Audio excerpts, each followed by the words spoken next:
আপনাদের ভালোবাসায় আমাদের শক্তি।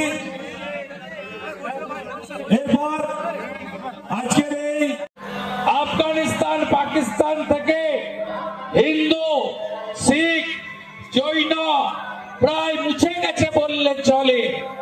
আমরা 1951-তে বাংলাতে হিন্দু ছিলাম 85%, আর যখন 27 সালে জনগণনা শুরু হবে 31-এ জনগণনার হিসাব আসবে, আপনি মিলিয়ে নেবেন। আপনাদের বন্ধু শুভেন্দু বলে গেল আমরা 65% হয়ে যাব, আর 40 সালের পরে আমরা সংখ্যালঘুতে পরিণত হব।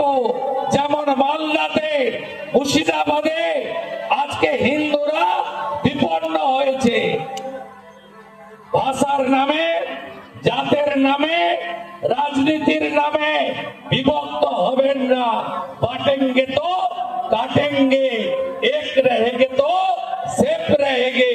তাই মা কালীর কাছে প্রার্থনা করুন, নারীর সম্মান, কন্যা সুরক্ষা আর সমস্ত হিন্দু বিরোধী শক্তিকে আমরা যাতে মায়ের আশীর্বাদ নিয়ে পরাস্ত করতে পারি। শ্রী চৈতন্য দেবের ভূমিতে হিন্দুদের জয়ধ্বনি যাতে চারিদিকে উচ্চারিত হতে পারে, এই প্রার্থনা করুন।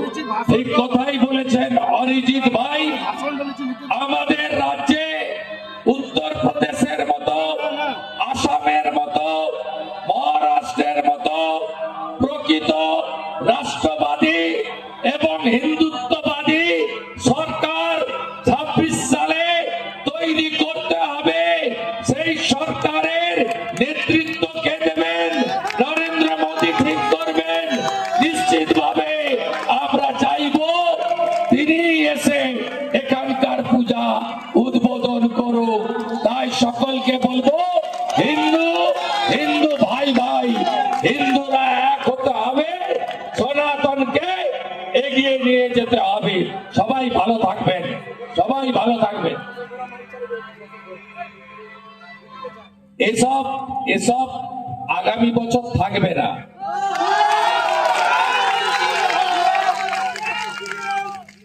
এসব করে কোনো লাভ হবে না। ও তো দিদি নয় যে গানটা বাজাচ্ছে, ও তো খালা, মমতা খালা, মমতা খালা, মমতা খালা। যা পিসি তুই চলে যা, যা পিসি তুই চলে যা, যা পিসি তুই চলে যা, যা পিসি তুই চলে যা, যা পিসি তুই চলে যা, যা পিসি তুই চলে যা। জয় জয় শ্রীরাম।